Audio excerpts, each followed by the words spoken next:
Magandang araw po mga kawangis ko kung saan sulok ka man ng mundo. Ito ang inyong lingkod, Anton Olson, sa mga kapwa ko OFW dyan sa Middle East. Yumkin Said.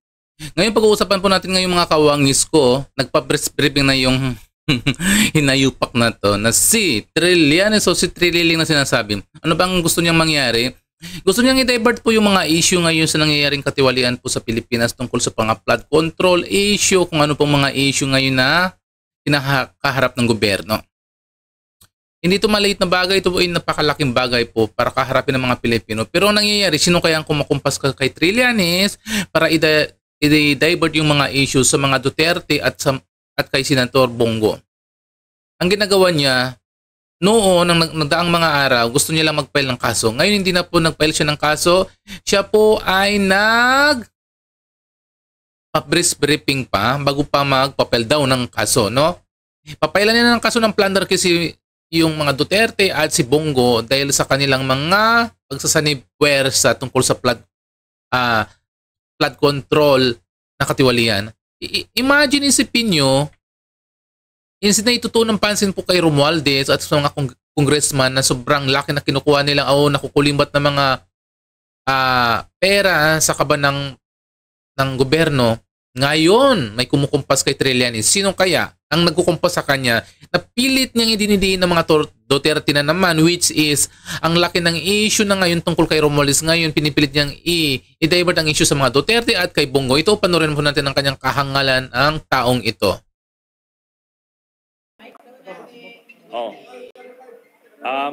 Ngayong araw na ito ay nag-file tayo ng plunder case laban kay Duterte, kay Bongo, sa tatay ni Bongo at sa kapatid niya. Ito ay tungkol sa 7 billion pesos worth na infrastructure projects na inaward nila Bongo at Duterte doon sa tatay at kapatid ni Bongo, at ito ay bawal at covered ito sa plunder law. Okay, 7 billion pesos ito at nagsimula ito nung mayor pa si Duterte hanggang nagpresidente. Kaya alam naman natin na magkadugtong ang bituka ni Bongo at Duterte, kaya hindi niya pwedeng ipagkaila na hindi na impluwensyahan ito. Tapos nung senador na si Bongo, ganun din. Kahit na senador siya, siya pa rin ang nag-a-act as the alter ego of Duterte. Talagang siya pa rin yung special assistant.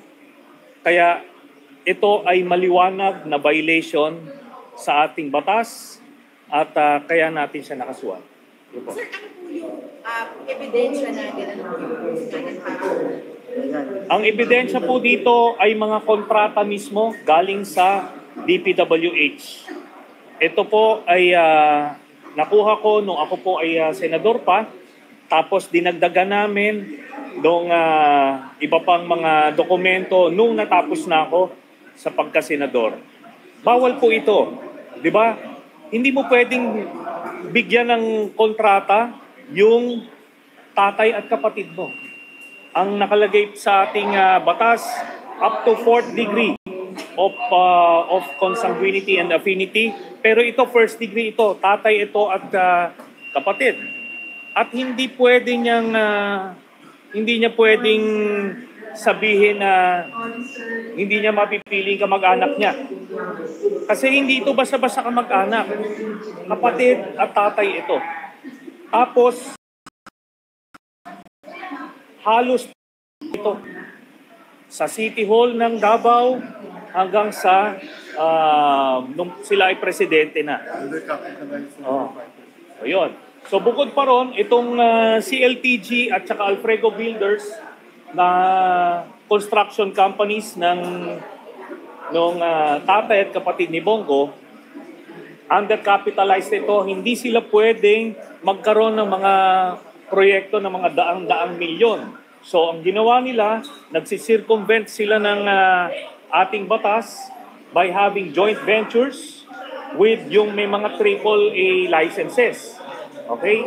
So, bukod nga sa undercapitalized, sila rin ay may B license lang noong mga panahon na yon. At kaya sila nagjo-joint venture. Tapos may nakita rin tayo, sinama natin dyan sa ating mga dinistribute sa media, 5 kontrata nila na malalaki na aabot ng mahigit 800 million pesos with the Discayas. Kaya yung sinasabi ni Bongo na hindi niya kilala yung mga Discaya, may joint venture yung tatay at kapatid niya. Tapos, paano nagkakilala itong mga ito? Diba? So yan yung mga problema ni Bongo na harapin niya pagka naisampa na to. So, former President Duterte, paano siya kasama din dito sa kaso? Dahil siya yung principal. Ang nangyari dito, nung mayor pa si Duterte, executive assistant si Bongo. Maaring iniisip nila na hindi naman kilala itong tatay at kapatid ni Bongo that time. Pero eventually, nung nagpresidente na, nakita natin si Bongo, nakilala natin si Bongo at halos si isang tao sila. So ang pumipirma, ang nag-a-approve ay itong si Duterte, pero nasa likod niya itong si Bongo. Sir, so simula pa ng alkalde si Duterte, itong kaso na to hanggang dun sa mabuo yung 7 billion na yan. Yes. Simula ito nung 2008 hanggang present. Okay? At ano ito? Hindi ito minsanan lang. Halos 200 contracts ito. Sir, bukod sa mga kontrata, ano pa pong pruweba natin to prove po na may connivance, collusion, na meron pong pinaburan talaga itong si LTG Builders sa Alfredo? Ano pa pong evidence? Alam natin, di ba, special assistant si Bongo ni Duterte. Tatay niya nakakuha at kapatid niya nakakuha ng 7 billion na kontrata. Kumbaga, hindi na ito pahirapan. Di ba ang issue ngayon? Sino ang politikong nasa likod ni Discaya? Di ba? Sinasabi nila, sino yung politikong nasa likod? Ayun mga kawangis ko. Ito yung talunan na senador to at talunan na mayor. Ito yung bunganga niya. Pansin niyo yung laging lumalabas sa bunganga niya kapag nagsasalita sa mga press briefing, sa mga interview sa mainstream media. Halos lahat na lang ang sa kanyang bunganga ay lahat na lang ay mga Duterte. Lahat mga kaanib ni Duterte. Yan lang yung kanyang bukang bibig. Ito kayo nakakatulog pa to o baka lahat kahit natutulog to napapanaginipan niyo yung mga Duterte. Kasi wala akong naririnig sa kanya na mga interview sa kanya at mga press briefing. Halos lahat gigil na gigil sa mga Duterte, si Trillanes na to. Yung, tingin ko may trilliling na talaga to, may sayad na to yung taong to eh. Yung mamang to may sayad na talaga to eh. Dahil hindi na siya nanalo sa mga eleksyon, ngayon may kumukumpas to, may isang taong naghahawak. Magkano kayang binayad sa taong to? Dahil unang-una, ang ginagawa niya, sira na mga Duterte. Wala akong nakikita sa kanya na sinasabi kundi lahat na lang Duterte. Siguro hanggang mamatay ito, ang sabungangan niya panay Duterte pa rin.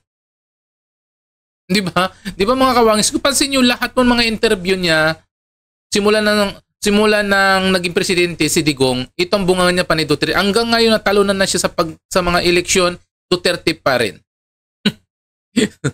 Grabe, love na love talaga ni Trillanes sa mga Duterte. Yung hinayupak na to. O ayan mo na mga kawangis ko. Sa mga hindi pa nakasubscribe dyan sa akin, please subscribe my channel and likes din sa mga videos ko. Sa mga kapwa ko OFW dyan, masalam and babay muna sa ngayon.